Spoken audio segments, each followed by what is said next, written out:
Very good evening. Karnataka ಶಾಲಾ ಪರೀಕ್ಷೆ ಮತ್ತು ಮೌಲ್ಯ ನಿರ್ಣಯ ಮಂಡಳಿಯವರು ಬಿಡುಗಡೆ ಮಾಡಿರುವಂತಹ ಪ್ರತಿ ವಿಷಯದ ಎರಡೆರಡು ಮಾದರಿ ಪ್ರಶ್ನೆ ಪತ್ರಿಕೆಗಳಲ್ಲಿ ಸಮಾಜ ವಿಜ್ಞಾನ ಮತ್ತು ವಿಜ್ಞಾನ, ಹೌದಾ, ಕನ್ನಡ ಮಾಧ್ಯಮ, ಇಂಗ್ಲೀಷ್ ಮಾಧ್ಯಮದ ಪ್ರಶ್ನೆ ಪತ್ರಿಕೆಗಳನ್ನು ಬಿಡಿಸಿ ಹಾಕುವಂಥ ಕೆಲಸ ಮಾಡಿದ್ದೀನಿ, ಹೌದಾ. ವಿಜ್ಞಾನ ಇಂಗ್ಲೀಷ್ ಮಾಧ್ಯಮದ ಅಪ್ಲೋಡ್ ಮಾಡಬೇಕಾಗಿದೆ, ರೆಡಿಯಾಗಿದೆ, ಬಟ್ ಅಪ್ಲೋಡ್ ಮಾಡಬೇಕಾಗಿದೆ, ಟೈಮ್ ತೊಗೊಳುತ್ತೆ. ಈಗೇನು ಮಾಡ್ತಾಯಿದ್ದೀನಿ ಅಂದರೆ, ಮೊದಲು ಕನ್ನಡ ಅಪ್ಲೋಡ್ ಮಾಡಿಬಿಡೋಣ ಅಂಥೇಳಿ ಈ ವಿಡಿಯೋನ ತೆಗೆದುಕೊಳ್ತಾ ಇದ್ದೀನಿ. ಹಾಗಾದರೆ ಮೊದಲ ಪ್ರಶ್ನೆ ಪತ್ರಿಕೆ, ಕನ್ನಡದ ಮೊದಲ ಪ್ರಶ್ನೆ ಪತ್ರಿಕೆನ ಆಲ್ರೆಡಿ ಡಿಸ್ಕಸ್ ಮಾಡಿದ್ದೀವಿ. ಇದು ಮಾದರಿ ಪ್ರಶ್ನೆ ಪತ್ರಿಕೆ 2. ಹಾಗಾದರೆ ಕ್ವಶನ್ ಮೇನ್ ನಂಬರ್ 1 ಕೆಳಗಿನ ಪ್ರಶ್ನೆಗಳಿಗೆ ಅಥವಾ ಅಪೂರ್ಣ ಹೇಳಿಕೆಗಳಿಗೆ 4 ಆಯ್ಕೆಗಳನ್ನು ನೀಡಲಾಗಿದೆ. ಅವುಗಳಲ್ಲಿ ಹೆಚ್ಚು ಸೂಕ್ತವಾದ ಉತ್ತರವನ್ನು ಆರಿಸಿ ಕ್ರಮಾಕ್ಷರದೊಂದಿಗೆ ಬರೆಯಿರಿ ಅಂತ ಕೇಳಿದ್ದಾರೆ. ಹಾಗಾದರೆ ಉಪಪ್ರಶ್ನೆ 1, ಪಂಡಿತ್ ಪದವು ಈ ವ್ಯಾಕರಣಾಂಶಕ್ಕೆ ಸೇರಿದೆ. ಪಂಡಿತ್ ಪದ ಅನ್ವರ್ಥನಾಮನೋ, ರೂಢನಾಮನೋ, ಅಂಕಿತ ನಾಮನೋ, ಸರ್ವನಾಮನೋ. ಹಾಗಾದರೆ ಒಬ್ಬ ವ್ಯಕ್ತಿಯ ಕೃತಿಯಿಂದ ಬರುವಂತಹ ಶಬ್ದಗಳೇನಿದಾವಲ್ಲ, ಹೌದಾ, ಕಮ್ಮಾರ, ಪಂಡಿತ, ಹೌದಾ, ಅವೆಲ್ಲ ಏನಪ್ಪ ಅಂದರೆ ಅನ್ವರ್ಥಕ ನಾಮಗಳು. ರೂಢನಾಮ ರೂಢಿಯಿಂದ ಬಂದಿದ್ದು, ಅಂಕಿತನಾಮ ಇಟ್ಟ ಹೆಸರುಗಳು, ಸರ್ವನಾಮ ನಾಮಪದದ ಬದಲಾಗಿ ಬಳಸುವಂಥ ಪದಗಳು. ಇನ್ನು ಕ್ವಶನ್ ಮೇನ್ ನಂಬರ್ 2, ಸವರ್ಣ ದೀರ್ಘ ಸಂಧಿಗೆ ಉದಾಹರಣೆ ಇದು, ಹೌದಾ. ಏನಪ್ಪ ಅಂದರೆ ಪೂರ್ವ ಪದದ ಉತ್ತರಾಕ್ಷರ ಮತ್ತು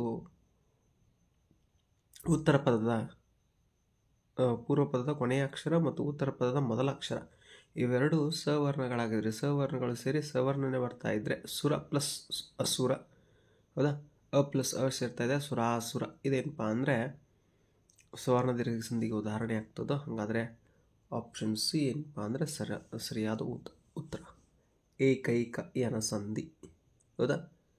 ಆಮೇಲೆ ಉಪಪ್ರಶ್ನೆ 3, ಅಂಬೇಡ್ಕರರಿಗೆ ವೇಳೆ ಎಂದರೆ ಜ್ಞಾನಾರ್ಜನೆಯಾಗಿತ್ತು. ಈ ವಾಕ್ಯದಲ್ಲಿ ಗೆಳೆಯರದ ಪದದಲ್ಲಿರುವ ವಿಭಕ್ತಿ ಅಂಬೇಡ್ಕರರಿಗೆ ರಿಗೆ ಅಂತಿದೆಯಲ್ಲ, ಹೌದಾ, ಹೀಗೆ ಅಂತ ಅರ್ಥ ಅದು. ಹಾಗಾದರೆ ಚತುರ್ಥಿ ವಿಭಕ್ತಿ, ಆಪ್ಷನ್ ಡಿ ಸರಿಯಾದ ಉತ್ತರ. ಅನೇಕ ಉಪವಾಕ್ಯಗಳು ಒಂದು ಪ್ರಧಾನ ವಾಕ್ಯಕ್ಕೆ ಅಧೀನವಾಗಿದ್ದಾಗ ಉಪವಾಕ್ಯಗಳು ಮುಗಿದಾಗಲೆಲ್ಲ ಬಳಸುವ ಲೇಖನ ಚಿಹ್ನೆ. ಯಾವ ಲೇಖನ ಚಿಹ್ನೆಯನ್ನು ಬಳಸ್ತಾರಪ್ಪ ಅಂದರೆ ಅರ್ಧ ವಿರಾಮ ಲೇಖನ ಚಿಹ್ನೆಯನ್ನು ಬಳಸ್ತಾರೆ. ಮಾಡು ಪದದ ಸಂಭಾವನಾರ್ಥಕ ರೂಪ ಮಾಡಿಯಾಳು, ಅದು ಮಾಡಿಯಾಳು, ಆಪ್ಷನ್ ಸಿ ರೈಟ್ ಆನ್ಸರ್.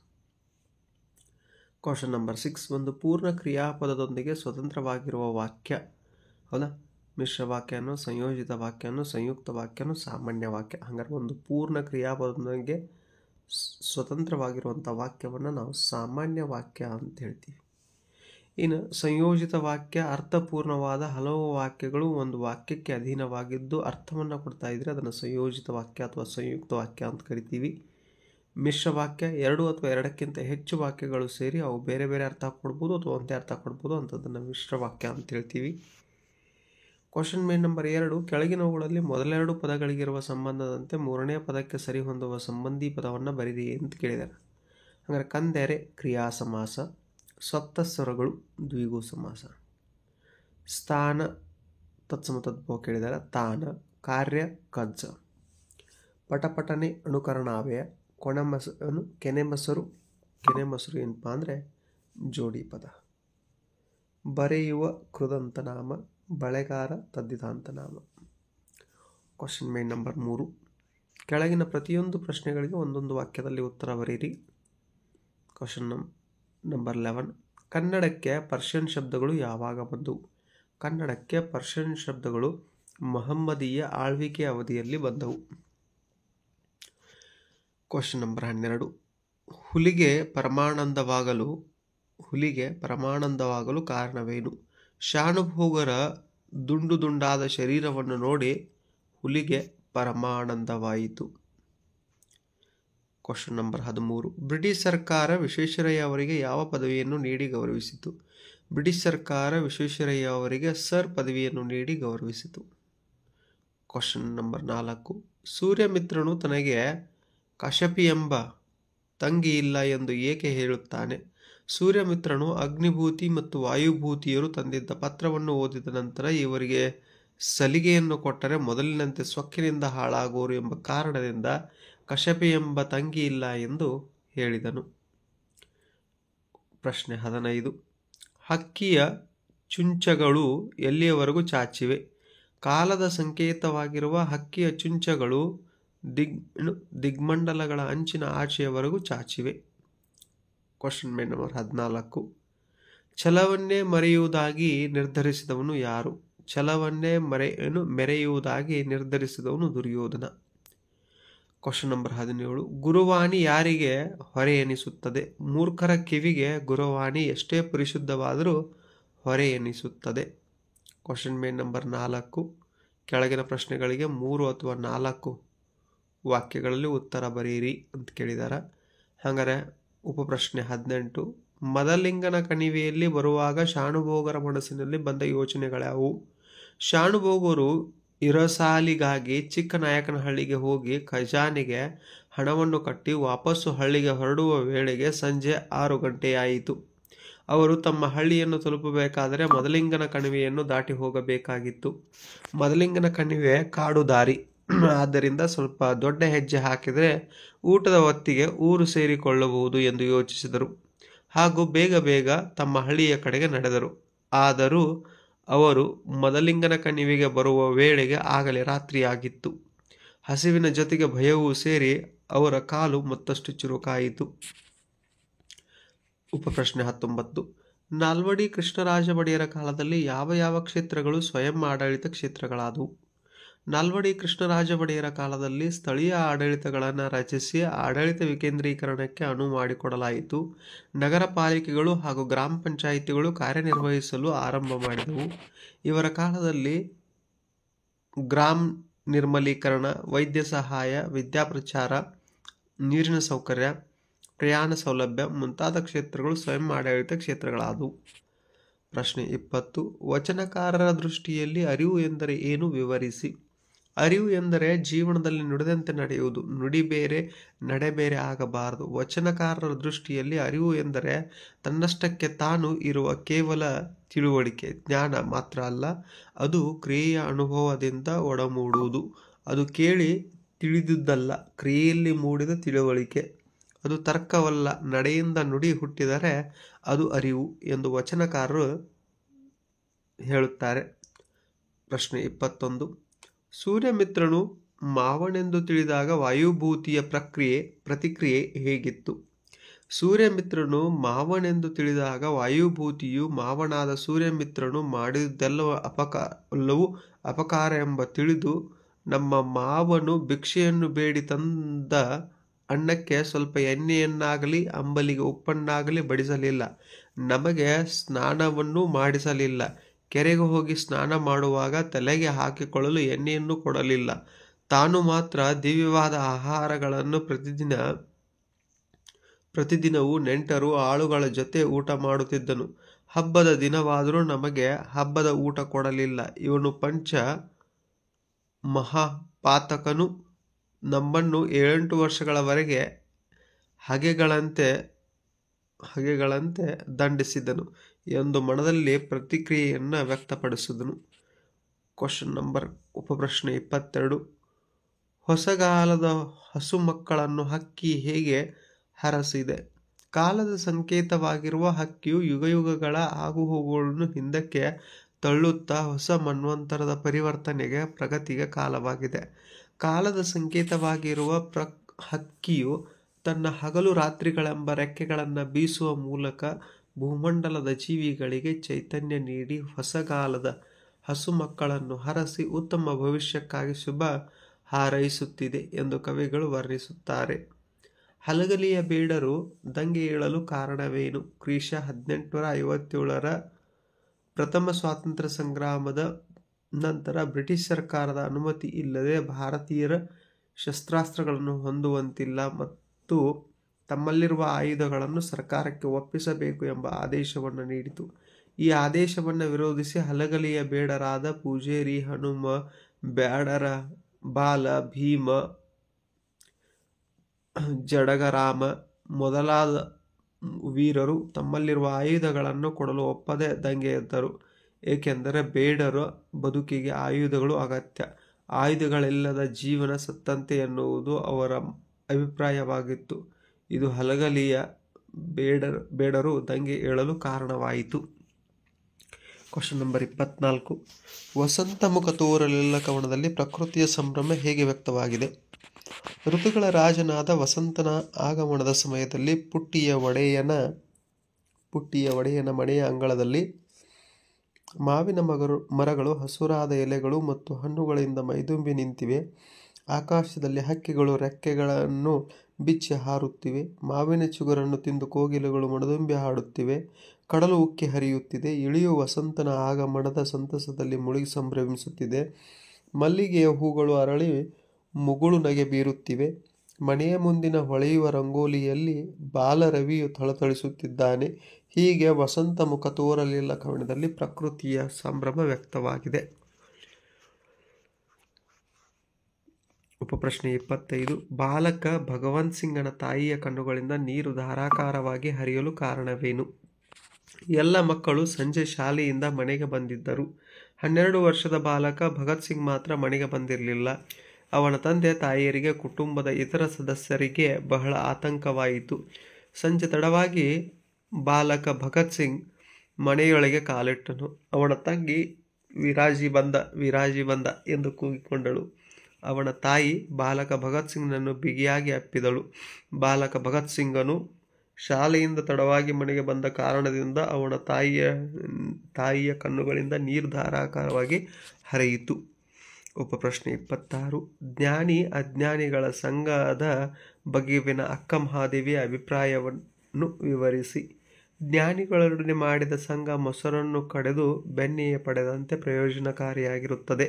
ಅಜ್ಞಾನಿಗಳೊಡನೆ ಮಾಡಿದ ಸಂಘ ಕಲ್ಲುಗಳನ್ನು ಉಜ್ಜಿ ಬೆಂಕಿಯನ್ನು ಪಡೆದಂತೆ ಅಪ್ರಯೋಜನಕಾರಿಯಾಗಿರುತ್ತದೆ ಎನ್ನುವುದು ಜ್ಞಾನಿ ಅಜ್ಞಾನಿಗಳ ಸಂಘದ ಬಗೆಗಿನ ಅಕ್ಕ ಮಹಾದೇವಿಯರ ಅಭಿಪ್ರಾಯವಾಗಿದೆ. ಉಪಪ್ರಶ್ನೆ 27. ಪೈಗಳ ತಮ್ಮನ ನೂಲು ಮದುವೆಗೆ ಸಿದ್ಧತೆ ಹೇಗೆ ನಡೆಯಿತು? ಸ್ವಲ್ಪ ಪ್ರೊನೌನ್ಸಿಯೇಷನ್ ತಪ್ಪಾಯಿನಿ, ವೆರಿ ಸಾರಿ ಅಂತ ಹೇಳ್ತಾ.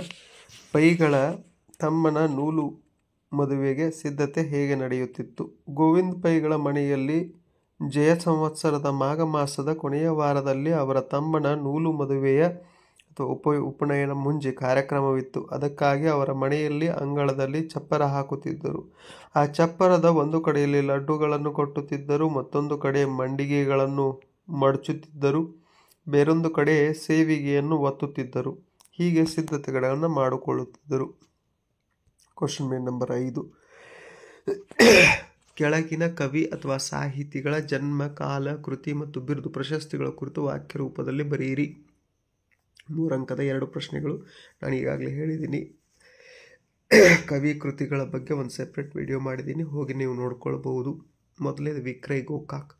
ವಿನಾಯಕ್ ಎಂಬ ಕಾವ್ಯನಾಮದಿಂದ ಪ್ರಸಿದ್ಧರಾಗಿರುವ ಡಾಕ್ಟರ್ ವಿನಾಯಕ್ ಕೃಷ್ಣ ಗೋಕಾಕ್ ಅವರು ಕ್ರಿಶ 1909ರಲ್ಲಿ ಹಾವೇರಿ ಜಿಲ್ಲೆಯ ಸವಣೂರಿನಲ್ಲಿ ಜನಿಸಿದರು. ನವ್ಯ ಕಾವ್ಯ ಪರಂಪರೆಯ ಪ್ರಮುಖ ಸಾಹಿತಿಗಳಲ್ಲಿ ಒಬ್ಬರಾದ ಇವರು ಸಮುದ್ರದಾಚೆಯಿಂದ ಜೀವನ ಪಾಠಗಳು, ಭಾರತ ಸಿಂಧು ರಶ್ಮಿ, ಸಮುದ್ರಗೀತೆಗಳು, ಪಯಣ, ಉಗಮ, ಇಜ್ಜೋಡು, ದ್ಯಾವಾ ಪೃಥ್ವಿ, ಸಮರಸವೇ ಜೀವನ ಮೊದಲಾದ ಕೃತಿಗಳನ್ನು ರಚಿಸಿದ್ದಾರೆ. ಶ್ರೀಯುತರಿಗೆ ಭಾರತ ಸರ್ಕಾರವು ಪದ್ಮಶ್ರೀ ಪ್ರಶಸ್ತಿಯನ್ನು ನೀಡಿ ಗೌರವಿಸಿದೆ. ಇವರ ಸಮಗ್ರ ಸಾಹಿತ್ಯಕ್ಕಾಗಿ ಭಾರತೀಯ ಜ್ಞಾನಪೀಠ ಪ್ರಶಸ್ತಿ ನೀಡಿ ಗೌರವಿಸಿದೆ. ಇವರ ದ್ಯಾವಾ ಪೃಥ್ವಿ ಕೃತಿಗೆ ಕೇಂದ್ರ ಸಾಹಿತ್ಯ ಅಕಾಡೆಮಿ ಪ್ರಶಸ್ತಿಗಳನ್ನು ನೀಡಿ ಗೌರವಿಸಿದೆ. ಇವರಿಗೆ ಕರ್ನಾಟಕ ವಿಶ್ವವಿದ್ಯಾಲಯವು ಗೌರವ ಡಾಕ್ಟರೇಟ್ ಪದವಿಯನ್ನು ಹಾಗೂ ಬೆಂಗಳೂರು ವಿಶ್ವವಿದ್ಯಾಲಯವು ಗೌರವ ಡಿಲಿಟ್ ಪ್ರಶಸ್ತಿಯನ್ನು ನೀಡಿ ಗೌರವಿಸಿದೆ. Question number 29. ರನ್ನ. ಮಹಾಕವಿ ರನ್ನನು ಕ್ರಿಶ ಸುಮಾರು 949ರಲ್ಲಿ 10ನೇ ಶತಮಾನದಲ್ಲಿ ಬಾಗಲಕೋಟೆ ಜಿಲ್ಲೆಯ ಮುಧೋಳಲು, ಈಗಿನ ಮುಧೋಳ ಎಂಬ ಗ್ರಾಮದಲ್ಲಿ ಜನಿಸಿದನು. ಈತನು ಚಾಲುಕ್ಯ ಚಕ್ರವರ್ತಿ ತೈಲಪ್ಪನ ಆಸ್ಥಾನದ ಕವಿಯಾಗಿದ್ದನು. ಈತನು ಚಾಲುಕ್ಯ ದೊರೆಯಾದ ತೈಲಪ್ಪನ ಆಸ್ಥಾನದಲ್ಲಿದ್ದನು. ಇವನು ಸಾಹಸ, ಭೀಮ ವಿಜಯಂ, ಗದಾಯುದ್ಧ, ಅಜಿತ ತೀರ್ಥಂಕರ ಪುರಾಣ ತಿಲಕಂ, ಪರಶುರಾಮ ಚರಿತಂ, ಚಕ್ರೇಶ್ವರ ಚರಿತಂ ಎಂಬ ಕಾವ್ಯಗಳನ್ನು ರಚಿಸಿದ್ದಾನೆ. ರನ್ನ ಕಂದ ಎಂಬ ನಿಘಂಟನ್ನು ರಚಿಸಿರುವುದಾಗಿ ತಿಳಿದು ಬಂದಿದೆ. ಇವನಿಗೆ ತೈಲಪ್ಪನು ಕವಿ ಚಕ್ರವರ್ತಿ ಎಂಬ ಬಿರುದನ್ನು ನೀಡಿ ಗೌರವಿಸಿದನು. ಇವನು ಕನ್ನಡ ರತ್ನತ್ರಯರಲ್ಲಿ ಒಬ್ಬನಾಗಿದ್ದಾನೆ. ಕುರುಪತಿಗಿಲ್ಲ ದೈವಬಲ ಮಾಜಿಗೆ ಮೇಲ್ಮಲೆ ಗೆಯ್ಯುವ ರಾಗಳುಂ. ಹೌದಾ? 3 ಮತ್ತು 4 ನಾತ್ರಯ ಗಣಗಳಿದಾವ. ಹೌದಾ? ಹಂಗಾದ್ರೆ ಚಂಪಕ ಮಾಲಾರೊತ್ತ. ಹೌದಾ? 3 ಮಾತ್ರೆಯ ಎಷ್ಟು ಗಣಗಳಪ್ಪ ಅಂದರೆ ನಜ ಭಜ ಜಂಜರಂ ಬಗೆಗೊಳ್ಳುತ್ತಾರೆ ಚಂಪಕ ಮಾಲಾರತ್ತ ಅಂತ ಹೇಳಿದಾರಲ್ಲ, ಇಲ್ಲಿ ನಜ ಭಜ ಜಜ, ನಜ ಭಜ ಜಜ ಜರ ಅಂತೇನು ಬರ್ತದಲ್ಲ, ಚಂಪಕ ಮಾಲಿನ್ಯ ಅಂತ ಕಂಡುಹಿಡಿದಬೇಕು. ಇನ್ನು ಕ್ವಶನ್ ಮೇನ್ ನಂಬರ್ 8, ಕೆಳಗಿನ ವಾಕ್ಯದಲ್ಲಿರುವ ಅಲಂಕಾರವನ್ನು ಹೆಸರಿಸಿ ಲಕ್ಷಣ ಬರೆದು ಸಮನ್ವಯಗೊಳಿಸಿರಿ. ವಸಂತ ಮಾಸದಲ್ಲಿ ಹೂಬಿಟ್ಟ ಮರಗಿಡಗಳು ಮಧುವನಗಿತ್ತಿಯಂತೆ ಕಂಗೊಳಿಸುತ್ತಿದ್ದವು. ಅಲಂಕಾರ, ಉಪಮಾಲಂಕಾರ. ಲಕ್ಷಣ: 2 ವಸ್ತುಗಳಿಗಿರುವ ಸಾದೃಶ್ಯ ಸಂಪತ್ತನ್ನು ಪರಸ್ಪರ ಹೋಲಿಸಿ ವರ್ಣಿಸಿದರೆ ಅದು ಉಪಮಾಲಂಕಾರ. ಉಪಮೇಯ: ವಸಂತ ಮಾಸದಲ್ಲಿ ಹೂಬಿಟ್ಟ ಮರಗಿಡಗಳು. ಆಮೇಲೆ ಉಪಮೇಯ ಏನಪ್ಪ ಅಂದರೆ ವಸಂತ ಮಾಸದಲ್ಲಿ ಹೂಬಿಟ್ಟ ಮರಗಿಡಗಳು. ಉಪಮಾನ ಏನಪ್ಪ ಅಂದರೆ ಮಧುವನಗಿತ್ತಿ. ಉಪಮಾವಾಚಕ ಅಂತೆ ಸಮಾನ ಧರ್ಮ ಕಂಗೊಳಿಸುವುದು. ಸಮನ್ವಯ: ಇಲ್ಲಿ ಉಪಮೇಯವಾದ ವಸಂತ ಮಾಸದಲ್ಲಿ ಹೂಬಿಟ್ಟ ಮರಗಿಡಗಳನ್ನು ಅಪಮಾನವಾದ ಮೇಣದ ಬತ್ತಿಗಿರುವ ಸಾದೃಶ್ಯ ಸಂಪತ್ತನ್ನು ಪರಸ್ಪರ ಹೋಲಿಸಿ ವರ್ಣಿಸಲಾಗಿದೆ. ಆದ್ದರಿಂದ ಈ ವಾಕ್ಯವು ಉಪಮಾಲಂಕಾರಕ್ಕೆ ಉದಾಹರಣೆಯಾಗಿದೆ. ಕ್ವಶನ್ ಮೇನ್ ನಂಬರ್ 8, ಕೆಳಗಿನ ಗಾದೆಗಳಲ್ಲಿ ಯಾವುದಾದ್ರೂ ಒಂದು ಗಾದೆಯ ಮಹತ್ವವನ್ನು ವಿವರಿಸಿ ಅಂತ ಕೇಳಿದ್ದಾರೆ. ಕ್ವಶನ್ ಮೇನ್ ನಂಬರ್ 9, ಕೆಳಗಿನ ವಾಕ್ಯ ಅಥವಾ ಹೇಳಿಕೆಗಳಿಗೆ ಸಂದರ್ಭ ಅಥವಾ ಸ್ವಾರಸ್ಯಗಳನ್ನು ಬರೀರಿ ಅಂತ ಕೇಳಿದ್ದಾರೆ. ಹಂಗಾರೆ ಕ್ವಶನ್ ನಂಬರ್ 33, ತಕ್ಕುದೆ ಬೆರಸಲ್ಕೆ ಘೃತ ಮಂ ತೈಲಮಂ. ಹೌದಾ? ತೈಲ ಮುಮಂ ಆಗ್ತದೆ. ಅಂದ್ರೆ ಆಯ್ಕೆ ಈ ವಾಕ್ಯವನ್ನು ಶ್ರೀ ಎಂ ಮರಿಯಪ್ಪ ಭಟ್ ಅವರು ರಚಿಸಿರುವಂಥ ಕನ್ನಡ ಸಂಸ್ಕೃತಿ ಪ್ರಬಂಧ ಸಂಕಲನದಿಂದ ಆಯ್ದ ನಮ್ಮ ಭಾಷೆ ಎಂಬ ಗದ್ಯಪಾಠದಿಂದ ಆರಿಸಲಾಗಿದೆ. ಸಂದರ್ಭ: ವೈದಿಕ ಹಾಗೂ ಜೈನ ಧಾರ್ಮಿಕ ತತ್ವಗಳನ್ನು ಕನ್ನಡದಲ್ಲಿ ವಿವರಿಸಬೇಕೆಂಬ ಅಭಿಲಾಷೆಯಿಂದ ಅನೇಕ ಪಂಡಿತರು ಕನ್ನಡವನ್ನು ಸುಸಂಸ್ಕೃತಮಯವನ್ನಾಗಿ ಮಾಡಿ ಕನ್ನಡವನ್ನು ಕಬ್ಬಿಣದ ಕಡಲೆಯಾಗಿಸಿ ಉದ್ದುದ್ದ ವಾಕ್ಯಗಳಲ್ಲಿ ಸಂಸ್ಕೃತ ಶಬ್ದಗಳನ್ನೇ ಬಳಸಿ ಒಂದು ಕ್ರಿಯಾಪದವನ್ನು ಮಾತ್ರ ಕನ್ನಡದಲ್ಲಿ ಬರೆಯುತ್ತಿದ್ದರು ಎಂದು ಹೇಳುವ ಸಂದರ್ಭದಲ್ಲಿ ಲೇಖಕರು ಕವಿ ನಯಸೇನನ ಈ ಮಾತನ್ನು ಉದಾಹರಿಸುತ್ತಾರೆ. ಹಾಗಾದರೆ ಸ್ವಾರಸ್ಯ: ಕನ್ನಡದಲ್ಲಿ ಇತರ ಭಾಷೆಗಳ ಬಳಕೆಯನ್ನು ಎಣ್ಣೆ ತುಪ್ಪಗಳ ಮಿಶ್ರಣಕ್ಕೆ ಹೋಲಿಸಿದ ಕವಿ ನಯಸೇನನ ಅಭಿಮತವನ್ನು ಲೇಖಕರು ಪುರಸ್ಕರಿಸುವುದು ಈ ಮಾತಿನ ಸ್ವಾರಸ್ಯವಾಗಿದೆ. ಇನ್ನು ಕ್ವಶನ್ ನಂಬರ್ 34, ನಿನಗೊಂದು ಗುಡಿ ಮನೆ ಕಟ್ತಾ ಇದ್ದೀವಿ.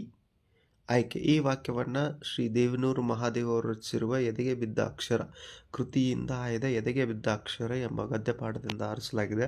ಸಂದರ್ಭ: ಗ್ರಾಮ ದೇವತೆ ಮಂಚಮ್ಮನಿಗೆ ಗುಡಿಯನ್ನು ಕಟ್ಟಲು ಜನ ಪ್ರಾರಂಭಿಸಿದಾಗ ಒಬ್ಬನ ಮೈ ಮೇಲೆ ಗ್ರಾಮ ದೇವತೆ ಮಂಚಮ್ಮ ಆಹ್ವಾನಿಸಿಕೊಂಡು ಬಂದು ಏನ್ರಯ್ಯ ಏನು ಮಾಡ್ತಿದ್ದೀರಾ ಎಂದು ಪ್ರಶ್ನಿಸಿದ ಸಂದರ್ಭದಲ್ಲಿ ಈ ಮಾತನ್ನು ಗ್ರಾಮದವನೊಬ್ಬನು ಮಂಚಮ್ಮ ದೇವಿಯ ಪ್ರಶ್ನೆಗೆ ಉತ್ತರ ಹೇಳುತ್ತಾನೆ. ಸ್ವಾರಸ್ಯ: ಗ್ರಾಮದ ಜನರ ಮುಗ್ಧ ಭಕ್ತಿ ಮತ್ತು ತನ್ನ ಭಕ್ತರಿಗೆ ಮನೆ ಇಲ್ಲದ ಮೇಲೆ ನನಗೂ ಮನೆ ಬೇಡ ಎಂದು ಮಂಚಮ್ಮ ದೇವತೆಯ ಮಾತು ಕಾರುಣ್ಯ ಮತ್ತು ಸಮಾನತೆಯ ದ್ಯೋತಕವಾಗಿರುವುದು ಈ ಮಾತಿನ ಸ್ವಾರಸ್ಯವಾಗಿದೆ.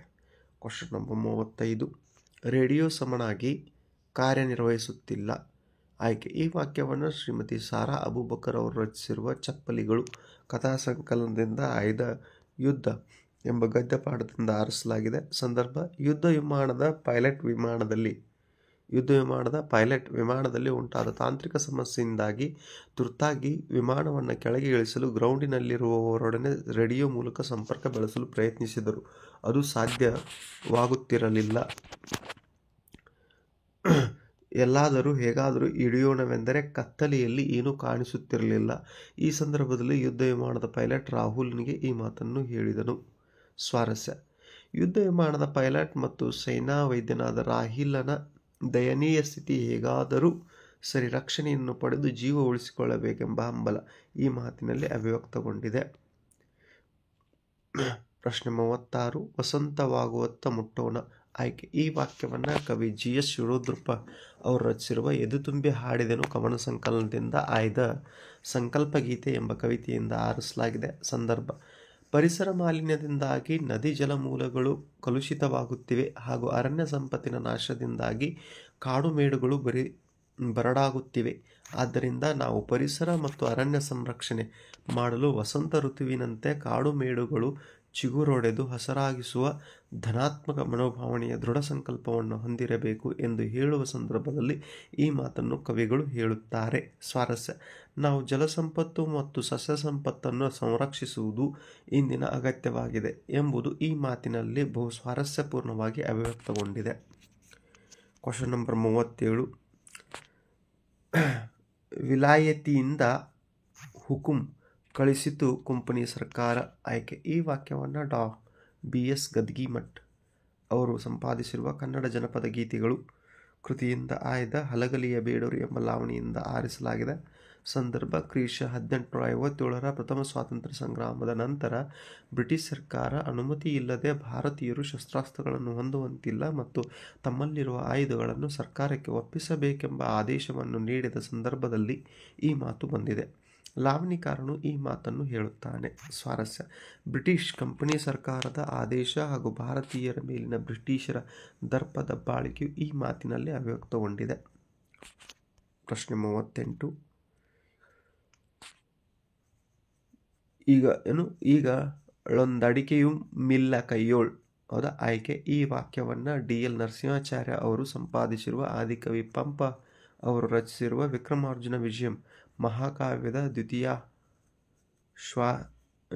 ಶ್ವಾಸದಿಂದ ಆಯ್ದ ಕೆಮ್ಮನೆ ಮೀಸೆ ಹೊತ್ತನೆ ಎಂಬ ಪದ್ಯಭಾಗದಿಂದ ಆರಿಸಲಾಗಿದೆ. ಸಂದರ್ಭ: ದ್ರೋಣನು ಬಡತನದಿಂದ ಬಳಲುವ ಸಮಯದಲ್ಲಿ ತನ್ನ ಮಗನೊಡನೆ ಸಹಾಯವನ್ನು ಯಾಚಿಸಿ ಪರಶುರಾಮನ ಬಳಿಗೆ ಬಂದ ಸಂದರ್ಭದಲ್ಲಿ ಈ ಮಾತನ್ನು ಪರಶುರಾಮನು ದ್ರೋಣನಿಗೆ ಹೇಳುತ್ತಾನೆ. ಸ್ವಾರಸ್ಯ: ಪರಶುರಾಮನು ದ್ರೋಣನನ್ನು ಕುರಿತು ನನ್ನ ಆಭರಣಗಳನ್ನು ಬೇಡಿದವರಿಗೆ ಕೊಟ್ಟೆನು, ಭೂಮಂಡಲವನ್ನು ಗುರುವಿಗೆ ಕೊಟ್ಟೆನು, ಈಗ ನನ್ನಲ್ಲಿ ಒಂದು ಅಡಕೆಯೂ ಇಲ್ಲ ಎಂದು ಹೇಳುತ್ತಾನೆ. ಇಲ್ಲಿ ಕೈಯೊಳೊಂದಡಕೆಯೂ ಇಲ್ಲ ಎಂಬ ನುಡಿಗಟ್ಟಿನ ಬಳಕೆಯು ಮನೋಹರವಾಗಿದೆ.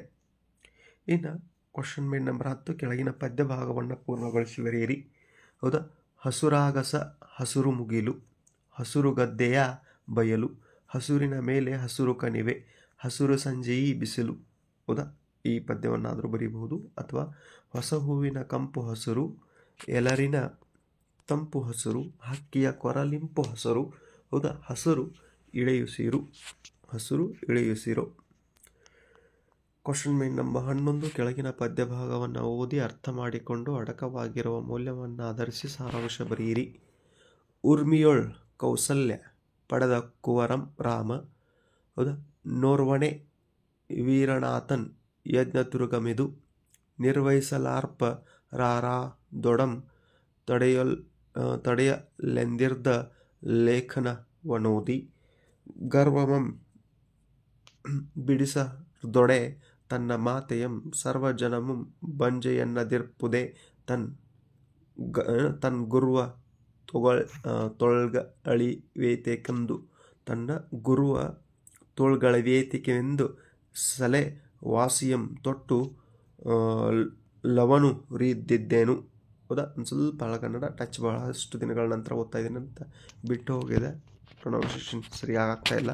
ಈ ಪದ್ಯ ಭಾಗವನ್ನು ಕವಿ ಲಕ್ಷ್ಮೀಶನು ರಚಿಸಿರುವ ಜೈಮಿನಿ ಭಾರತ ಮಹಾಕಾವ್ಯದಿಂದ ಆಯ್ದ ವೀರಲವ ಎಂಬ ಪದ್ಯ ಭಾಗದಿಂದ ಆರಿಸಲಾಗಿದೆ. ಲವನು ತನ್ನ ಆಶ್ರಮದ ತೋಟವನ್ನು ಧ್ವಂಸ ಮಾಡಿದ ಶ್ರೀರಾಮನ ಯಜ್ಞಾಶ್ವದ ಹಣೆಯಲ್ಲಿದ್ದ ಪಟ್ಟಿಯ ಬರೆಹವನ್ನು ಓದಿ ಅದನ್ನು ಕಟ್ಟಿಹಾಕಲು ನಿರ್ಧರಿಸಿದ ಸಂದರ್ಭದಲ್ಲಿ ಕವಿ ಈ ಮಾತನ್ನು ಹೇಳುತ್ತಾನೆ.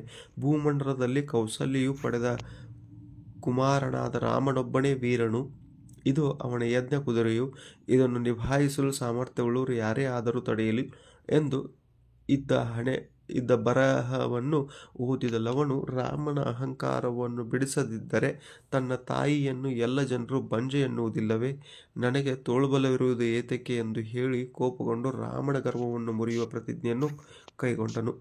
ಈ ಪದ್ಯ ಭಾಗದಲ್ಲಿ ಲವಣ ಧೈರ್ಯ, ಶೌರ್ಯ, ವೀರತನ, ತಾಯಿಯ ಮೇಲಿನ ಗೌರವ ಮತ್ತು ಕಾರ್ಯತತ್ಪರತೆ ಮೊದಲಾದ ಮೌಲ್ಯಯುತ ಅಂಶಗಳು ಈ ಪದ್ಯದಲ್ಲಿ ಅಭಿವ್ಯಕ್ತಗೊಂಡಿವೆ. Question main number 12. ಕೆಳಗಿನ ಪ್ರಶ್ನೆಗಳಿಗೆ 8 ವಾಕ್ಯಗಳಲ್ಲಿ ಉತ್ತರ ಬರೆಯಿರಿ. ಉಪಪ್ರಶ್ನೆ 41. ರಾಮನ ದರ್ಶನದಿಂದ ಶಬರಿಯ ಚಿಂತೆ ಹಿಂಗಿ ಹೋದ ಸಂದರ್ಭವನ್ನು ನಿಮ್ಮ ಮಾತುಗಳಲ್ಲಿ ಬರೀರಿ ಅಂತ ಕೇಳಿದ್ದಾರೆ. ಶಬರಿಯು ರಾಮಲಕ್ಷ್ಮಣರನ್ನು ಕಂಡು ಹಿಗ್ಗಿ ಸಂತಸದಿಂದ ರುಚಿಕರವಾದ ಹಣ್ಣುಗಳನ್ನು ನೀಡಿ ಸತ್ಕರಿಸುತ್ತಾಳೆ. ರಾಮನನ್ನ ಕಂಡ ತಾನು ಪರಮಸುಖಿ ಎಂದು ನರ್ತಿಸುತ್ತಾಳೆ. ರಾಮನು ಕೂಡ ನಿನ್ನ ಆದರದಿಂದ ನಾವು ಸುಖಿ, ನಿನಗೆ ನಾವು ಋಣಿ ಎನ್ನುತ್ತಾನೆ. ಶಬರಿಯು ಕಣ್ಣೀರು ತುಂಬಿಕೊಂಡು ನನ್ನ ಜಾಡನ್ನು ಹಿಡಿದು ಬಂದು ಸಂತಸ ನೀಡಿದ್ದೀರಿ. ಹಸು ತೃಷೆ ಹಿಂಗಿದೆ, ನಾನೊಬ್ಬಳು ಬಡವಿ, ನನ್ನ ಮೇಲೆ ಮರುಕ ತೋರಿದಿರಾ ಎನ್ನುತ್ತಾಳೆ. ಶ್ರೀಮಾನು, ನಿನ್ನ ಆತಿಥ್ಯದಲ್ಲಿ ಸ್ವಲ್ಪವೂ ಕೊರತೆಯಿಲ್ಲ. ನಮ್ಮ ಅರಮನೆಗಿಂತ ನಿನ್ನ ಆಶ್ರಮವೇ ಚಂದ, ನೀನು ನಮ್ಮ ತಾಯಿಯಂತೆ ಎನ್ನುತ್ತಾನೆ. ಶಬರಿಯು, ನಿನ್ನ ರೂಪದಂತೆ ನಿನ್ನ ಮಾತು ಸುಂದರ ಹಾಗೂ ಉದಾರ, ನಾನು ಧನ್ಯಳಾದೆ. ಹೌದಾ? ಸಿದ್ಧರ ವರ ನನಗೆ ಫಲಿಸಿತು, ಗುರುಪೂಜೆಯನ್ನು ಮಾಡಿದ ಪುಣ್ಯ ನನಗೆ ಇಂದು ಸೇರಿತು.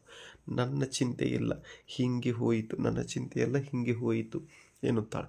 ಶ್ರೀರಾಮನು, ದುಃಖವನ್ನು ಮರೆಸಿ ಶಾಂತಿ ನೀಡುವ ಈ ಮನದಲ್ಲಿ ಶುದ್ಧ ಪ್ರೇಮ ಮೂರ್ತಿ ನೀನು ಎಂದು ಶಬರಿಯನ್ನು ಬಾಯಿ ತುಂಬ ಹೊಗಳುತ್ತಾನೆ. ಈ ಪ್ರಶ್ನೆಗಾದರೂ ಉತ್ತರಿಸ್ಬೋದು, ಅಥವಾ ಇನ್ನೊಂದು ಪ್ರಶ್ನೆ ಕೇಳಿದರೆ ಆ ಪ್ರಶ್ನೆಗಾದರೂ ಉತ್ತರಿಸಬಹುದು. ಹೌದಾ? ತಾಳುವಿಕೆಗಿಂತ ಮಿಗಿಲಾದ ತಪವಿಲ್ಲ ಎಂಬ ಮಾತು ಶಬರಿಯ ಪಾಲಿಗೆ ಹೇಗೆ ನಿಜವಾಗಿದೆ ವಿವರಿಸಿ. ಶಬರಿಯು ಮಾತಂಗ ಋಷಿಯ ಆಶ್ರಮದಲ್ಲಿ ಇದ್ದ ತಪಸ್ವಿನಿ. ಮಾತಂಗ ಋಷಿಗಳು ಪ್ರೀತಿಯ ಶಿಷ್ಯ ಶಬರಿ. ಸಿದ್ಧರಾದ ಮಾತಂಗ ಋಷಿಗಳು ತಮ್ಮ ಅಂತ್ಯಕಾಲದಲ್ಲಿ ಶಬರಿಯ ಮೇಲೆ ಕರುಣೆಯನ್ನು ತೋರಿ ರಾಮ ಲಕ್ಷ್ಮಣರು ಈ ಆಶ್ರಮಕ್ಕೆ ಬರುತ್ತಾರೆ. ನಿನಗೆ ರಾಮಲಕ್ಷ್ಮಣರ ದರ್ಶನದಿಂದ ಒಳ್ಳೆಯದಾಗುತ್ತದೆ, ನಿನ್ನಿಷ್ಟಾರ್ಥ ನೆರವೇರುತ್ತದೆ ಎಂದು ಹೇಳಿದ್ದರು. ಗುರುಗಳ ಈ ಮಾತನ್ನು ನಂಬಿದ ಶಬರಿಯು ಶ್ರೀರಾಮನ ಆಗಮನಕ್ಕಾಗಿ ಪ್ರತಿನಿತ್ಯ ಹಂಬಲಿಸಿ ಕಾಯುತ್ತಿದ್ದಳು. ಶಬರಿಯು ಗುರುಗಳ ಮಾತಿನ ಮೇಲೆ ಇಟ್ಟ ನಂಬಿಕೆ ಹಾಗೂ ಶ್ರೀರಾಮನಿಗಾಗಿ ಹಂಬಲಿಸುತ್ತಾ ಕಾಯುತ್ತಿದ್ದ ಅವಳ ತಾಳ್ಮೆಯನ್ನು ಹುಸಿಯಾಗಲಿಲ್ಲ. ಮಾತಂಗ ಋಷಿಗಳು ಶಬರಿಗೆ ಹೇಳಿದ ಮಾತಿನಂತೆ ಶ್ರೀರಾಮ ಲಕ್ಷ್ಮಣರು ಶಬರಿಯ ಆಶ್ರಮಕ್ಕೆ ಭೇಟಿ ನೀಡುತ್ತಾರೆ. ಶಬರಿಯು ಶ್ರೀರಾಮನ ದರ್ಶನದಿಂದ ಪುಳಕಿತಳಾಗುತ್ತಾಳೆ. ಶಬರಿಯು ರಾಮಲಕ್ಷ್ಮಣರನ್ನು ಕಂಡು ಬೆರಗಾಗಿ ಹತ್ತಿರಕ್ಕೆ ಬಂದು ಮೈಯನ್ನು ಮುಟ್ಟಿ ಕಾಲಿಗೆ ಬಿದ್ದು ನಮಸ್ಕರಿಸಿ ಕೈಯನ್ನು ಕಣ್ಣಿಗೆ ಒಟ್ಟಿಕೊಳ್ಳುತ್ತಾಳೆ. ಅಯ್ಯೋ, ಏನೂ ಸಿದ್ಧತೆ ಇಲ್ಲ, ನಿನ್ನೆಯಷ್ಟು ಚೆನ್ನವಿಲ್ಲ ಎಂದು ಹಂಬಲಿಸಿ ತನ್ನ ಸಂತಸ ಪಡುತ್ತಾಳೆ. ಜಗದಲ್ಲಿ ಇದರಷ್ಟು ರುಚಿಯಾದ ಹಣ್ಣೇ ಇಲ್ಲ, ನಿಮಗೆಂದು ತಂದೆನು ಎಂದು ಹೇಳುತ್ತಾ ತಾನೇ ಅವರ ಕೈಯಲ್ಲಿ ಸವಿಯಾದ ಹಣ್ಣುಗಳನ್ನು ನೀಡಿ ಉಪಚರಿಸುತ್ತಾಳೆ. ನಂತರ ಶಬರಿಯು ಶ್ರೀರಾಮನಲ್ಲಿ ತನಗೆ ಮುಕ್ತಿಯನ್ನು ನೀಡುವಂತೆ ಬೇಡಿಕೊಂಡು ವೇದಿಯಲ್ಲಿದ್ದ ಅಗ್ನಿಯನ್ನು ಪ್ರವೇಶಿಸಿ ಮುಕ್ತಿಯನ್ನು ಪಡೆದುಕೊಳ್ಳುತ್ತಾಳೆ. ಮುನಿಗಳ ಮಾತನ್ನು ನಂಬಿ ಹಲವಾರು ವರ್ಷಗಳಿಂದ ರಾಮನ ದರ್ಶನಕ್ಕಾಗಿ ಸಹನೆಯಿಂದ ಕಾಯುತ್ತಾ ಶ್ರೀರಾಮನು ತನ್ನ ಬಳಿಗೆ ಬರುವ ಸುದಿನವನ್ನು ಎದುರು ನೋಡುತ್ತಿದ್ದ ಶಬರಿಗೆ ರಾಮನ ದರ್ಶನವಾಗುತ್ತದೆ. ಶಬರಿಯ ಮನದಾಸೆ ಈಡೇರುತ್ತದೆ. ಹಾಗೆಯೇ ತಾಳುವಿಕೆಗಿಂತ ಮಿಗಿಲಾದ ತಪವಿಲ್ಲ ಎಂಬ ಮಾತು ಶಬರಿಯ ಪಾಲಿಗೆ ನಿಜವಾಯಿತು. ಇನ್ನು ಉಪಪ್ರಶ್ನೆ 42. ಶ್ರೀಕೃಷ್ಣನು ಕರ್ಣನಿಗೆ ಒಡ್ಡಿದ ಆಮಿಷಗಳನ್ನು ಕುರಿತು ಬರೆಯಿರಿ. ಕೃಷ್ಣನು, ಕರ್ಣ, ನಿಮಗೂ ಯಾದವರಿಗೂ ಕೌರವರಿಗೂ ವಂಶ ಗೌರವದಲ್ಲಿ ಭೇದವಿಲ್ಲ. ನಿನ್ನ ಮೇಲೆ ಆಣೆ ಇಟ್ಟು ಹೇಳುತ್ತೇನೆ, ನಾವೆಲ್ಲರೂ ಒಂದೇ ವಂಶದವರು. ನೀನು ನಿಜವಾಗಿಯೂ ಈ ಸಾಮ್ರಾಜ್ಯದ ಒಡೆಯ, ಆದರೆ ನಿನಗೆ ಹಿಂದೆ ನಡೆದ ಘಟನೆಯ ಬಗ್ಗೆ ಅರಿವಿಲ್ಲ ಎಂದು ಹೇಳುತ್ತಾ ಕರ್ಣನ ಕಿವಿಯಲ್ಲಿ ಭಯವನ್ನು ಬಿತ್ತಿದೆನು. ಕುಂತಿಯು ಪಡೆದ 5 ಮಂತ್ರಗಳಲ್ಲಿ ಮೊದಲಿಗ ನೀನು. ನಿನ್ನ ನಂತರ ಧರ್ಮರಾಯ, ಕಲಿಭೀಮ, ಅರ್ಜುನರು ಜನಿಸಿದರು. ಬಳಿಕ 5ನೆಯ ಮಂತ್ರದಲ್ಲಿ ಮಾದ್ರಿಯಲ್ಲಿ ನಕುಲ ಸಹದೇವರು ಹುಟ್ಟಿದರು. ನಿನ್ನನ್ನು ಹಸ್ತಿನಾಪುರದ ರಾಜ್ಯದ ರಾಜನನ್ನಾಗಿ ಮಾಡುವೆನು. ಪಾಂಡವ ಕೌರವ ರಾಜರು ನಿನ್ನನ್ನು ಓಲೈಸುವರು. ನಿನಗೆ 2 ವಂಶವು ಮರು ಮಾತನಾಡದೆ ಸೇವೆಯನ್ನು ಮಾಡುವು. ನೀನು ದುರ್ಯೋಧನನ ಬಾಯಂಜಿಲಿಗೆ ಕೈಯೊಡ್ಡುವುದೇ. ಎಡಭಾಗದಲ್ಲಿ ಕೌರವೇಂದ್ರ ಸಮೂಹ, ಬಲಭಾಗದಲ್ಲಿ ಪಾಂಡು ಮಕ್ಕಳ ಸಮೂಹ, ಮುಂದುಗಡೆ ಮಾದ್ರಮಾಗದ ಯಾದವಾದಿಗಳ ಮಧ್ಯದಲ್ಲಿ ನೀನು ರಾಜ್ಯಸಭೆಯಲ್ಲಿ ಪ್ರಕಾಶಿಸುವ ವಿಶೇಷ ಸೊಬಗನ್ನು ತೊರೆಯುವುದು ಸರಿಯೇ? ದುರ್ಯೋಧನನ ನುಡಿಸಲು ಒಡೆಯ ಅನುಗ್ರಹವಾಗಲಿ ಎಂಬುದು ನಿನಗೆ ಕಷ್ಟವಾಗುವುದಿಲ್ಲವೇ ಎಂದು ಹೇಳಿ ಸಾಮ್ರಾಜ್ಯದ ಆಮಿಷ ಒಡ್ಡಿದನು. ಅಥವಾ ಶ್ರೀಕೃಷ್ಣನ ಪ್ರಲೋಭನೆಗೆ ಒಳಗಾಗದೆ ಅಸಹಾಯಕನಾಗಿ ನೋವು ಸಂಕಟದಿಂದ ಬಳಲುವ ಕರ್ಣನ ಮನಸ್ಥಿತಿಯನ್ನು ನಿಮ್ಮ ಮಾತುಗಳಲ್ಲಿ ಬರೆಯಿರಿ. ಕೃಷ್ಣನು ಕರ್ಣನಿಗೆ ಆಮಿಷಗಳನ್ನು ಒಡ್ಡಿದಾಗ ಕರ್ಣನು ದುಃಖಗೊಂಡು ಮನದೊಳಗೆ, ಅಯ್ಯೋ, ದುರ್ಯೋಧನನಿಗೆ ಕೇಡಾದದ್ದು. ಹರಿಯ ಹಗೆತನವು ಹೊಗೆ ತೊರೆದೆ ಸುಟ್ಟು ಹಾಕುವುದಲ್ಲದೆ ಸುಮ್ಮನೆ ಹೋಗುವುದೇ ಎಂದುಕೊಂಡನು. ನಾನು ರಾಜ್ಯದ ಸಿರಿ ಸಂಪತ್ತಿಗೆ ಸೋಲುವವನಲ್ಲ. ಪಾಂಡವರು ಕೌರವರು ಸೇವೆಯನ್ನು ಮಾಡುವುದು ನನಗೆ ಇಷ್ಟವಿಲ್ಲ. ಆದರೆ ನನ್ನನ್ನು ಕಾಪಾಡಿದ ಒಡೆಯನಾದ ದುರ್ಯೋಧನಿಗೆ ಶತ್ರುಗಳ ಶಿರವನ್ನು ಕಡಿದು ತಂದು ಒಪ್ಪಿಸುವ ಆವೇಶದಲ್ಲಿದ್ದೆನು. ಆದರೆ ಕೃಷ್ಣನು ನನ್ನ ಜನ್ಮ ರಹಸ್ಯವನ್ನು ತಿಳಿಸಿ ದುರ್ಯೋಧನನ್ನು ಕೊಂದನು. ವೀರ್ಯ ದುರ್ಯೋಧನನೇ ನನ್ನ ಒಡೆಯನು. ಆತನ ಹಗೆಯೇ ನನಗೆ ಹಗೆ. ಆತನ ಅಭಿಮಾನವೇ ನನ್ನ ಅಭಿಮಾನವು. ದುರ್ಯೋಧನನ ಹಾದಿಯನ್ನೇ ಅನುಸರಿಸುತ್ತೇನೆ ಎಂದು ಮನದಲ್ಲಿ ನೊಂದುಕೊಂಡನು. ನಂತರ ಕರ್ಣನು, ಕೃಷ್ಣ ಕೇಳು, ನಾಳಿನ ಸಮರದಲ್ಲಿ ಪಾಂಡವರಲ್ಲಿ ನನ್ನ ನಿಜ ಪರಾಕ್ರಮದ ಶ್ರೇಷ್ಠತೆಯನ್ನು ತೋರುವೆನು. ನಾಳಿನ ಕೌರವರ ಮತ್ತು ಪಾಂಡವರ ಚದುರಂಗ ಬಲದ ನಡುವಿನ ಭಾರತ ಯುದ್ಧವು ಮೃತ್ಯುದೇವತೆಗೆ ಭೋಜನಕೂಟ ಆಗುವುದು. ನಾನು ಕೌರವನ ಉಪಕಾರದ ಋಣ ತೀರಿಸುವಂತೆ ಹೋರಾಡುವೆನು. ಯುದ್ಧರಂಗದಲ್ಲಿ ಲೆಕ್ಕವಿಲ್ಲದಷ್ಟು ಯೋಧರನ್ನು ಕೊಂದು ಹಾಕುವೆನು. ನಾನು ನಿನ್ನ ಒಡೆಯನಿಗಾಗಿ ಪ್ರಾಣವನ್ನು ಬಿಡುವೆನು. ಆದರೆ ಸೂರ್ಯನ ಮೇಲಾನೆ ನಿನ್ನ ಪ್ರೀತಿಯ ಪಾಂಡವರನ್ನು ನೋಯಿಸೆನು ಎಂದು ಮಾತು ಕೊಟ್ಟನು. Question main number 13. ಕೆಳಗಿನ ಗದ್ಯ ಭಾಗವನ್ನು ಮನಸ್ಸಿನಲ್ಲಿ ಓದಿಕೊಂಡು ಕೊಟ್ಟಿರುವ ಪ್ರಶ್ನೆಗಳಿಗೆ ಉತ್ತರ ಬರೆಯಿರಿ. ಉಪಪ್ರಶ್ನೆ 43. ಇಂದು ಯುರೋಪ್, ಅಮೆರಿಕ, ಆಸ್ಟ್ರೇಲಿಯಾ, ಜಪಾನ್ಗಳಲ್ಲಿ ಹಿಂದೆಂದಿಗಿಂತ ಹೆಚ್ಚಿನ ಜನಜಾಗೃತಿ ಕಾರ್ಯಕ್ರಮಗಳು ನಡೆಯುತ್ತಿವೆ. ಜೂನ್ 5ರ ವಿಶ್ವ ಪರಿಸರ ದಿನಾಚರಣೆಯ ಜೊತೆಗೆ ಅವರು ಏಪ್ರಿಲ್ 22 ಭೂ ದಿನ ಆಚರಿಸುತ್ತಾರೆ. ಏಪ್ರಿಲ್ 26ರಂದು ಚರ್ನೋಬಿಲ್ ದಿನ, ಆಗಸ್ಟ್ 6ರಂದು ಹಿರೋಶಿಮಾ ದಿನ, ಡಿಸೆಂಬರ್ 3ರಂದು ಭೋಪಾಲ್ ದಿನ. ಹೀಗೆ ಭೂಮಿಗೆ ಆಪತ್ತು ಬಂದ ದಿನಗಳನ್ನು ನೆನಪಿಸುವ ಹಾಗೂ ಜನರನ್ನು ಜಾಗೃತರನ್ನಾಗಿ ಮಾಡುವ ಕಾರ್ಯಕ್ರಮಗಳಲ್ಲಿ ಎಂದಿಗಿಂತ ಹೆಚ್ಚಿನ ಸಂಖ್ಯೆಯ ಜನ ಭಾಗವಹಿಸುತ್ತಾರೆ. ಎಷ್ಟೋ ಬಾರಿ ಇಂಥ ದಿನಾಚರಣೆಗಳಿಗಾಗಿ ಕಾಯದೆ ಅವಕಾಶ ಬಂದಾಗಲೆಲ್ಲ ಒಂದುಗೂಡುತ್ತಾರೆ. ಮತ್ತೆ ಅಲ್ಲಿನವರು ಹಾಕಿಕೊಳ್ಳುವ ಕಾರ್ಯಕ್ರಮಗಳು ತೀರ ವಿಶಿಷ್ಟವಾಗಿರುತ್ತದೆ. ಗ್ರೀನ್ ಪೀಸ್ನಂತಹ ಪೃಥ್ವಿ ರಕ್ಷಣಾ ಯೋಧರ ಕೆಚ್ಚೆದೆಯ ಸಾಹಸಗಳನ್ನಂತೂ ಬಿಡಿ. ದಟ್ಟ ಹೊಗೆ ಕಾರುವ ಕಾರ್ಖಾನೆಗಳ ಚಿಮಣಿಗಳ ಮೇಲೆ ಹತ್ತಿ ಶುದ್ಧ ಗಾಳಿ ನಮ್ಮೆಲ್ಲರ ಹಕ್ಕು ಎಂದು ಘೋಷಣೆ ಬರೆಯುತ್ತಾರೆ. ಹೆಮ್ಮರಗಳನ್ನು ಕಡಿದು ಸಾಗಿಸುವ ಕಾಡಿನ ರಸ್ತೆಯಲ್ಲಿ ಹೊಂಡ ತೋಡಿ ತಮಗೆ ತಾವೇ ಆನೆ ಸರಪಳಿ ಬಿಗಿದು ಬೀಗ ಹಾಕಿ ಕೂತು ಬಿಡುತ್ತಾರೆ. ಅಂದದ ತುಪ್ಪಳಕ್ಕೆಂದು ಮುದ್ದು ಸೀಲ್ ಪ್ರಾಣಿಗಳ ನೆತ್ತಿಯ ಮೇಲೆ ದೊಣ್ಣೆಯಿಂದ ರಪ್ಪೆಂದು ಕುಟ್ಟಿ ಕೊಲ್ಲುವ ದುಷ್ಟರ ವಿರುದ್ಧ ಈ ಯೋಧರು ಉಪಾಯವೇನು ಗೊತ್ತೇ? ಅವರಿಗಿಂತ ಮೊದಲು ಇವರು ಹಿಮ ಪ್ರಾಂತ್ಯಕ್ಕೆ ಹೋಗಿ ಸೀಲ್ ಪ್ರಾಣಿಗಳ ಮೇಲೆ ಎನಾಮಲ್ ಬಣ್ಣ ಸುರಿದು ಅವುಗಳ ಚರ್ಮದ ಅಂದಗೆಡಿಸಿ ಬರುತ್ತಾರೆ. ಕಾರ್ಖಾನೆಗಳು ಕೊಳವೆಯ ಮೂಲಕ ಕೊಳವೆಯನ್ನು ಆಳ ಸಮುದ್ರಕ್ಕೆ ಹರಿಯುಬಿಡುತ್ತಿದ್ದರೆ ಗ್ರೀನ್ ಪೀಸ್ನ ಮುಳುಗುವೀರರು ಆ ಕೊಳವೆಯ ಬಾಯಿಯನ್ನು ನೀರಿನೊಳಗೆ ಕಟ್ಟಿ ಬರುತ್ತಾರೆ. ಹೀಗೆ ಜೀವನವನ್ನೇ ಪಣಕ್ಕಿಟ್ಟು ಗಾಂಧೀಜಿಯವರ ಮಾದರಿಯ ಅಹಿಂಸಾತ್ಮಕ ಸೆಣಸಾಟ ನಡೆಸುತ್ತಾರೆ. ಹಂಗಾರೆ ಪ್ರಶ್ನೆಗಳು.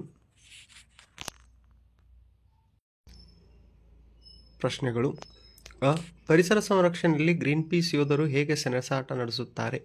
ಗ್ರೀನ್ ಪೀಸ್ನಂತಹ ಪೃಥ್ವಿ ರಕ್ಷಣಾ ಯೋಧರ ಕೆಚ್ಚೆದೆಯ ಸಾಹಸಗಳನ್ನಂತೂ ಬಿಡಿ. ದಟ್ಟ ಹೊಗೆ ಕಾರುವ ಕಾರ್ಖಾನೆಗಳ ಚಿಮಣಿಗಳ ಮೇಲೆ ಹತ್ತಿ ಶುದ್ಧ ಗಾಳಿ ನಮ್ಮೆಲ್ಲರ ಹಕ್ಕು ಎಂದು ಘೋಷಣೆ ಬರೆಯುತ್ತಾರೆ. ಹೆಮ್ಮರಗಳನ್ನು ಕಡಿದು ಸಾಗಿಸುವ ಕಾಡಿನ ರಸ್ತೆಯಲ್ಲಿ ಹೊಂಡ ತೋಡಿ ತಮಗೆ ತಾವೇ ಆನೆ ಸರಪಳಿ ಬಿಗಿದು ಬೀಗ ಹಾಕಿ ಕೂತು ಬಿಡುತ್ತಾರೆ. ಅಂದದ ತುಪ್ಪಳಕ್ಕೆಂದು ಮುದ್ದು ಸೀಲ್ ಪ್ರಾಣಿಗಳ ನೆತ್ತಿಯ ಮೇಲೆ ದೊಣ್ಣೆಯಿಂದ ರಪ್ಪೆಂದು ಕುಟ್ಟಿ ಕೊಲ್ಲುವ ದುಷ್ಟರ ವಿರುದ್ಧ ಈ ಯೋಧರ ಉಪಾಯವೇನು ಗೊತ್ತೇ? ಅವರಿಗಿಂತ ಮೊದಲೇ ಇವರು ಹಿಮ ಪ್ರಾಂತ್ಯಕ್ಕೆ ಹೋಗಿ ಸೀಲ್ ಪ್ರಾಣಿಗಳ ಮೇಲೆ ಎನಾಮಲ್ ಬಣ್ಣ ಸುರಿದು ಅವುಗಳ ಚರ್ಮದ ಅಂದಗೆಡಿಸಿ ಬರುತ್ತಾರೆ. ಕಾರ್ಖಾನೆಗಳು ಕೊಳವೆಯ ಮೂಲಕ ಕೊಳೆಯನ್ನು ಆಳ ಸಮುದ್ರಕ್ಕೆ ಹೊರಬಿಡುತ್ತಿದ್ದರೆ ಗ್ರೀನ್ ಪೀಸ್ನ ಮುಳುಗುವೀರರು ಆ ಕೊಳವೆಯ ಬಾಯಿಯನ್ನು ನೀರೊಳಗೆ ಕಟ್ಟಿ ಬರುತ್ತಾರೆ. ಹೀಗೆ ಜೀವವನ್ನೇ ಪಣಕ್ಕಿಟ್ಟು ಗಾಂಧೀಜಿಯವರ ಮಾದರಿಯ ಅಹಿಂಸಾತ್ಮಕ ಸೆಣಸಾಟ ನಡೆಸುತ್ತಾರೆ. ಯುರೋಪ್, ಅಮೆರಿಕಾಗಳಲ್ಲಿ ಆಚರಿಸುವ ದಿನಾಚರಣೆಗಳ ಕುರಿತು ಬರೆಯಿರಿ. ಯುರೋಪ್, ಅಮೆರಿಕ, ಆಸ್ಟ್ರೇಲಿಯಾ, ಜಪಾನ್ಗಳಲ್ಲಿ ಹಿಂದೆಂದಿಗಿಂತ ಹೆಚ್ಚಿನ ಜನಜಾಗೃತಿ ಕಾರ್ಯಕ್ರಮಗಳು ನಡೆಯುತ್ತಿವೆ. ಜೂನ್ 5ರ ವಿಶ್ವ ಪರಿಸರ ದಿನಾಚರಣೆಯ ಜೊತೆಗೆ ಅವರು ಏಪ್ರಿಲ್ 22ರಂದು ಭೂ ದಿನ ಆಚರಿಸುತ್ತಾರೆ. ಏಪ್ರಿಲ್ 26ರಂದು ಚರ್ನೋಬಿಲ್ ದಿನ, ಆಗಸ್ಟ್ 6ರಂದು ಹಿರೋಶಿಮಾ ದಿನ, ಡಿಸೆಂಬರ್ 3ರಂದು ಭೋಪಾಲ್ ದಿನ. ಹೀಗೆ ಭೂಮಿಗೆ ಆಪತ್ತು ಬಂದ ದಿನಗಳನ್ನೆಲ್ಲ ನೆನಪಿಸುವ ಹಾಗೂ ಜನರನ್ನು ಜಾಗೃತರನ್ನಾಗಿ ಮಾಡುವ ಕಾರ್ಯಕ್ರಮಗಳಲ್ಲಿ ಎಂದಿಗಿಂತ ಹೆಚ್ಚಿನ ಸಂಖ್ಯೆಯ ಜನ ಭಾಗವಹಿಸುತ್ತಾರೆ. ಎಷ್ಟೋ ಬಾರಿ ಇಂಥ ದಿನಾಚರಣೆಗಳಿಗಾಗಿ ಕಾಯದೆ ಅವಕಾಶ ಬಂದಾಗಲೆಲ್ಲ ಒಂದುಗೂಡುತ್ತಾರೆ ಮತ್ತೆ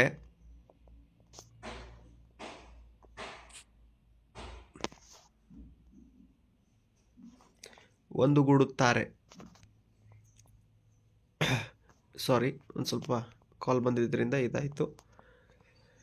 ಎಷ್ಟೋ ಬಾರಿ ಇಂಥ ದಿನಾಚರಣೆಗಳಿಗಾಗಿ ಕಾಯದೆ ಅವಕಾಶ ಬಂದಾಗಲೆಲ್ಲ ಒಂದುಗೂಡುತ್ತಾರೆ ಮತ್ತು ಅಲ್ಲಿನವರು ಹಾಕಿಕೊಳ್ಳುವ ಕಾರ್ಯಕ್ರಮಗಳು ತೀರಾ ವಿಶಿಷ್ಟವಾಗಿರುತ್ತವೆ.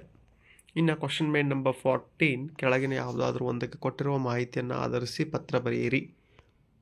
ಉಪಪ್ರಶ್ನೆ 44, ನಿಮ್ಮನ್ನು ಮೈಸೂರಿನ ರಾಮಕೃಷ್ಣ ನಗರದ ಸರ್ಕಾರಿ ಪ್ರೌಢಶಾಲೆಯ ಅನರ್ಘ್ಯ ಎಂದು ಭಾವಿಸಿಕೊಂಡು ಶಾಲೆಗೆ ಅಗತ್ಯವಾಗಿ ಬೇಕಾಗಿರುವ ಒಳಾಂಗಣ ಕ್ರೀಡಾ ಪರಿಕರಗಳನ್ನು ಒದಗಿಸಿಕೊಡುವಂತೆ ಕೋರಿ ಜಿಲ್ಲಾ ಯುವಜನ ಸೇವಾ ಮತ್ತು ಕ್ರೀಡಾಧಿಕಾರಿಗಳಿಗೆ ಪತ್ರ ಬರೆಯಿರಿ. ಇಂದ ಅನರ್ಘ್ಯ 10ನೇ ತರಗತಿ ಸರ್ಕಾರಿ ಪ್ರೌಢಶಾಲೆ ರಾಮಕೃಷ್ಣ ನಗರ ಮೈಸೂರು. ದಿನಾಂಕ 10/1/2025. ಸ್ಥಳ ಮೈಸೂರು. ಇವರಿಗೆ ಮಾನ್ಯ ಜಿಲ್ಲಾ ಯುವಜನ ಸೇವಾ ಮತ್ತು ಕ್ರೀಡಾಧಿಕಾರಿಗಳು, ಮೈಸೂರು ಜಿಲ್ಲಾ ಯುವಜನ ಸೇವಾ ಮತ್ತು ಕ್ರೀಡಾಧಿಕಾರಿಗಳ ಇಲಾಖೆ ಕಚೇರಿ ಮೈಸೂರು. ಮಾನ್ಯರೇ, ವಿಷಯ: ನಮ್ಮ ಶಾಲೆಗೆ ಅಗತ್ಯವಾಗಿ ಬೇಕಾಗಿರುವ ಒಳಾಂಗಣ ಕ್ರೀಡಾ ಪರಿಕರಗಳನ್ನು ಒದಗಿಸಿಕೊಡುವಂತೆ ಕೋರಿ ಮನವಿ. ಮೇಲ್ಕಂಡ ವಿಷಯಕ್ಕೆ ಸಂಬಂಧಪಟ್ಟಂತೆ ತಮ್ಮಲ್ಲಿ ವಿನಂತಿಸಿಕೊಳ್ಳುವುದೇನೆಂದರೆ, ನಮ್ಮ ಶಾಲೆಯಲ್ಲಿ ಸುಮಾರು 1,000 ವಿದ್ಯಾರ್ಥಿಗಳು ವ್ಯಾಸಂಗ ಮಾಡುತ್ತಿದ್ದಾರೆ. ನಮ್ಮ ಒಳಾಂಗಣ ಕ್ರೀಡೆಗೆ ಬೇಕಾಗುವಂತಹ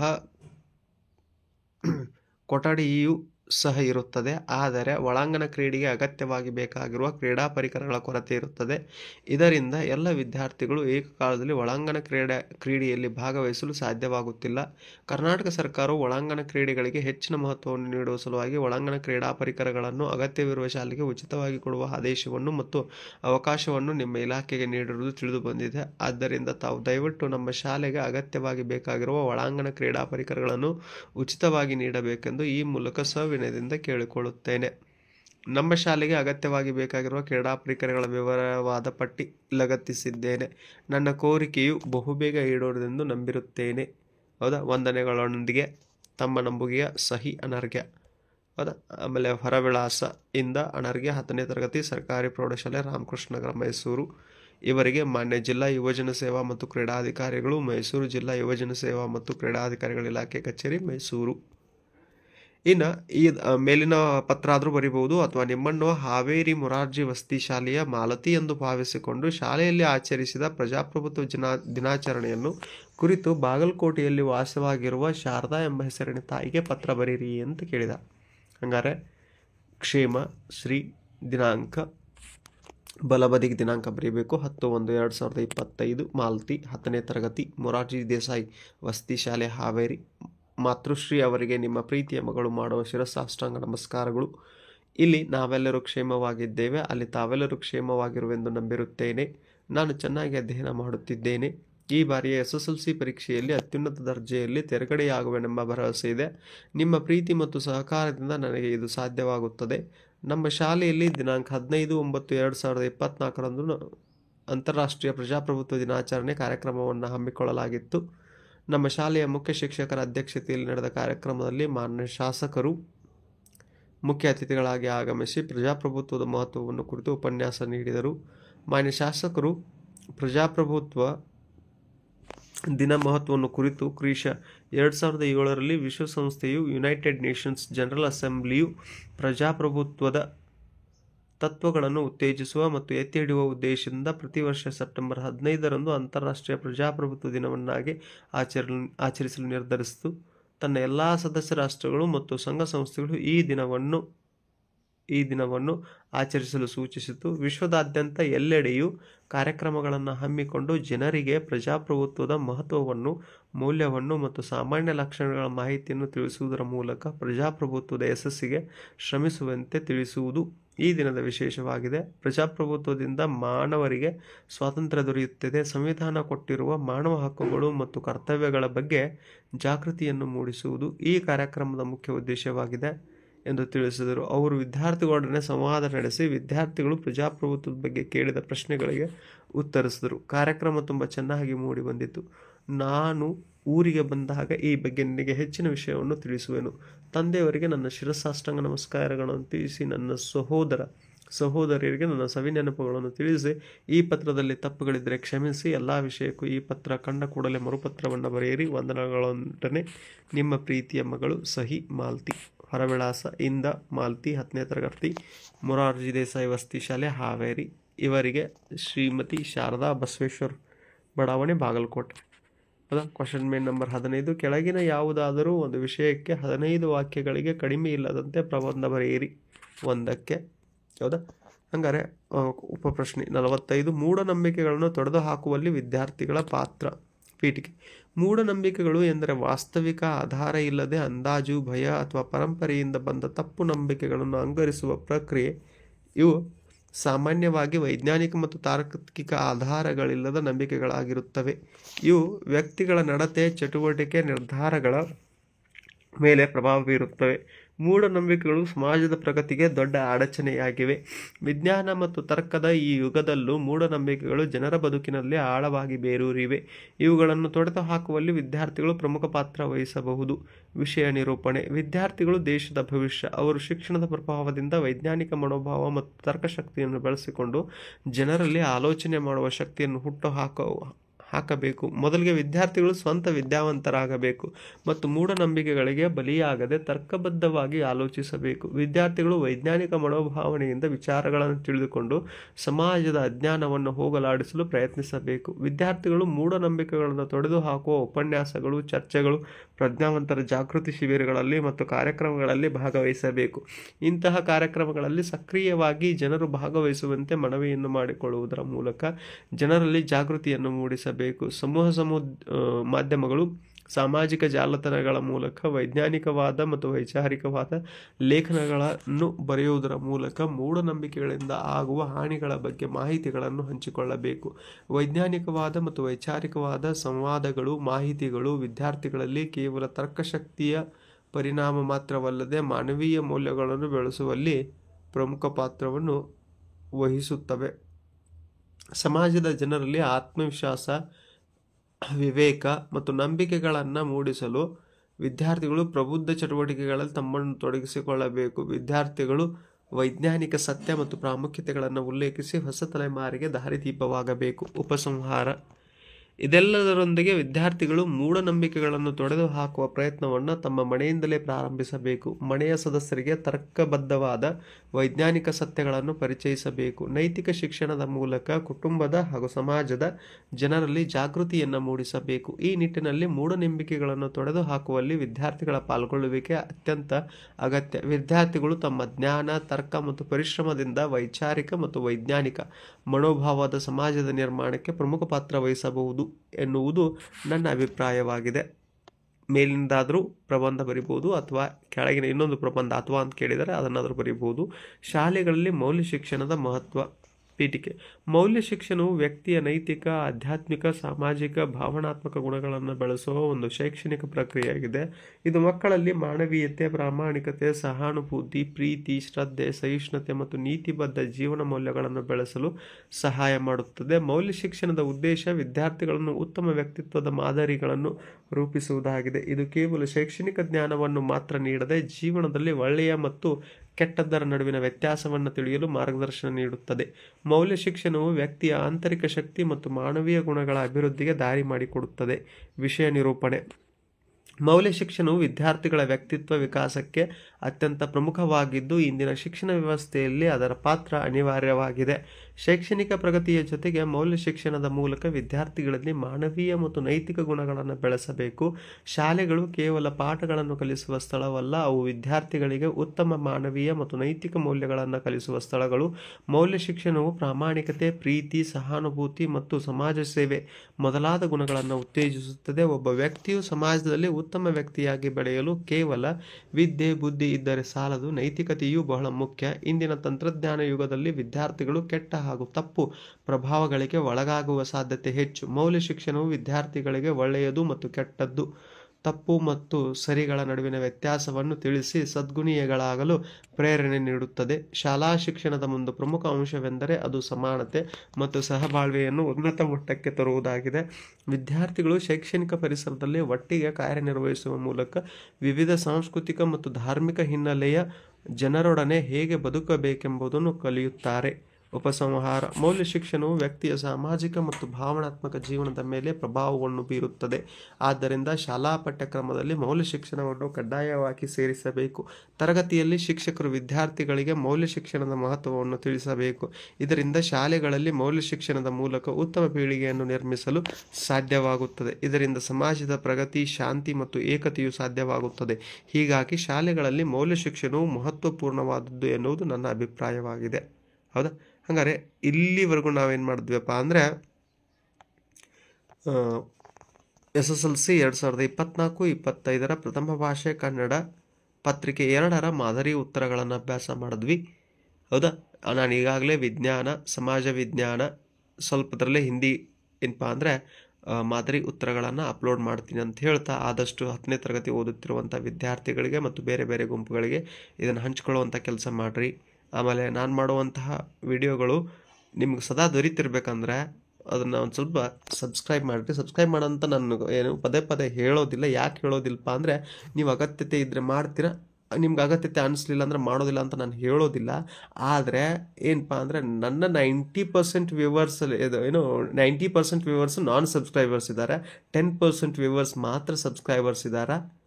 ಹೌದಾ? ಹಾಗಾದರೆ ನಿಮಗೆ ನಾನು ಮಾಡಿದಂಥ ಈ ವಿಷಯಗಳು ಹಿಂದಿನ 10 ವರ್ಷ ಎಲ್ಲ ಸಬ್ಜೆಕ್ಟ್ಗಳ ಹಿಂದಿನ 10 ವರ್ಷಗಳ ಪ್ರಶ್ನೆ ಪತ್ರಿಕೆಯನ್ನು ಬಿಡಿಸಿದ್ದೀನಿ. ಪಾಸಿಂಗ್ ಪ್ಯಾಕೇಜ್ಗಳನ್ನು, ಸ್ಕೋರಿಂಗ್ ಪ್ಯಾಕೇಜ್ಗಳನ್ನು, ನಿಮ್ಮ ಅಂಕ ಹೆಚ್ಚಾಗೋದ್ರಲ್ಲಿ ನನ್ನದೊಂದು ಸಣ್ಣ ಪಾತ್ರ ಇರಲಿ ಅನ್ನೋಂಥದ್ದು ಉದ್ದೇಶ ಅಷ್ಟೇ. ಇದರಿಂದ ದೊಡ್ಡ ಲಾಭನೂ ನನಗೇನು ಇಲ್ಲ ಅನ್ನೋಂಥ ಹೇಳ್ತಾ ಥ್ಯಾಂಕ್ ಯು ಸೊ ಮಚ್.